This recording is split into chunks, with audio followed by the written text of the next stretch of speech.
Well, Dennis, Bob waited till after the vote to take the money. And we appreciate passion and commitment. Now, we believe in full participation, so let's do some audience participation here. And I'm going to introduce myself, and you're all enthusiastically going to say, hello, Tim. My name's Tim. Hello, Tim. And I'm an oilaholic. Just like all of you, just like all of us consumers that we've become, we struggle with this in our day-to-day lives. You know, and that's what makes us green separate. That's what keeps us real, is we deal with problems and we're looking for solutions in the real world. We don't come from power. We don't come from privilege. We don't come from position. We come from petition. And that keeps us real. That's who we are. We believe grassroots democracy is truly at the bottom, and there's not a member in this party who's too proud to gather a signature for another one. And that makes me proud to be here. And I know what David said the agenda dictated for current candidates to speak about, and I want to deviate from that a bit, because I want to make at least some mention of why I'm here. You know, there's certain absolutes that we live our lives by.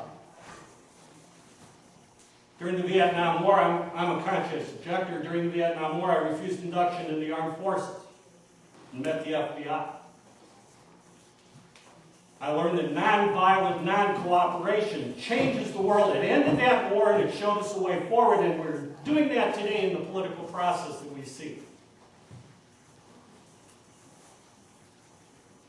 But there are absolutes. There are absolutes that we stand for. And it's what brought me to the Green Party. And it's the absolute that we have hope, that we're encouraged,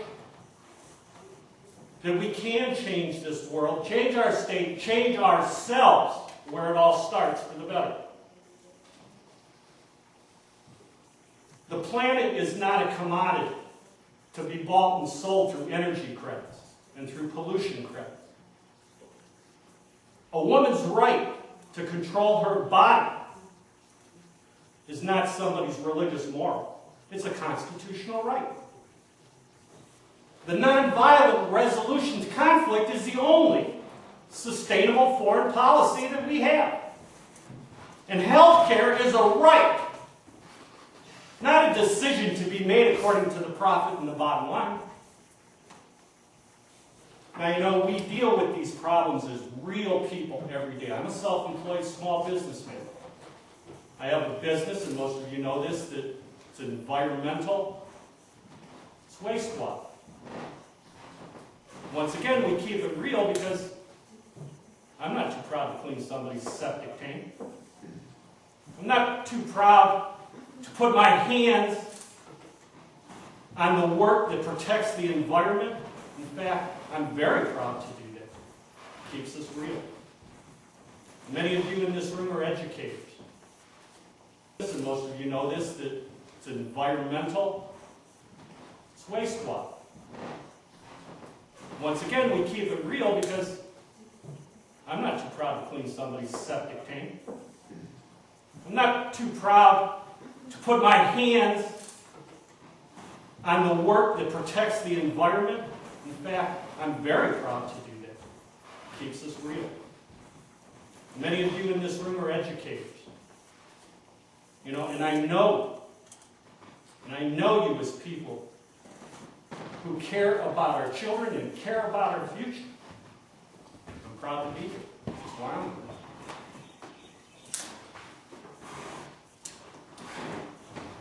Ralph Nader said during an interview with Bill Moyers when he was asked, and boy, this fits us to the T. Fits you, Jesse. Why do you go on in the face of these insurmountable odds? Because I cannot live with the alternative. That's why we go on. But we proceed with hope. We don't proceed out of fear.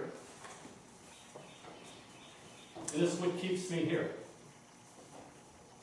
So for a number of years, going about my daily life and moving back to the country and building my own house, and I milked goats, and I started my own business, and life was pretty good, and I thought by refusing induction into the Vietnam War and standing up that I did all I needed to do. And I felt, I felt that void. I felt that responsibility that I wasn't acting on. But life was pretty good. So one day I'm walking through the Coshocton County Fair, and I probably was wondering, how do I connect with these people in rural Ohio and Appalachia? In fact, I was in Berkeley in the early 70s.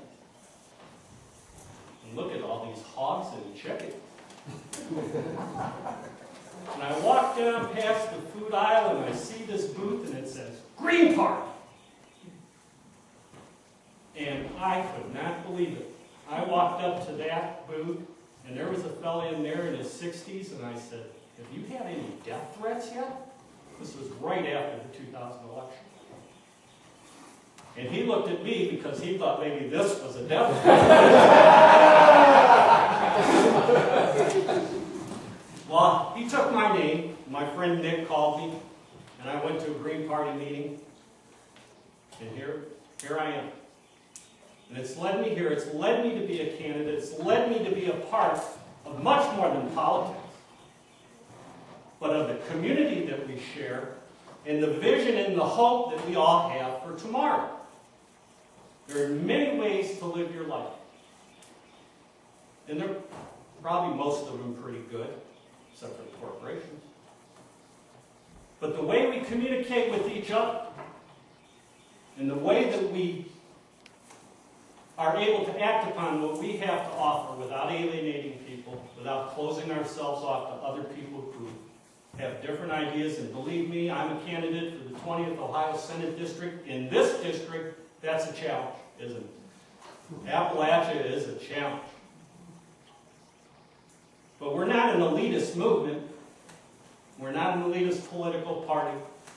Freedom is for everybody. Democracy is for everybody. And that's what we do. That's why I'm a Green. That's why I run for office.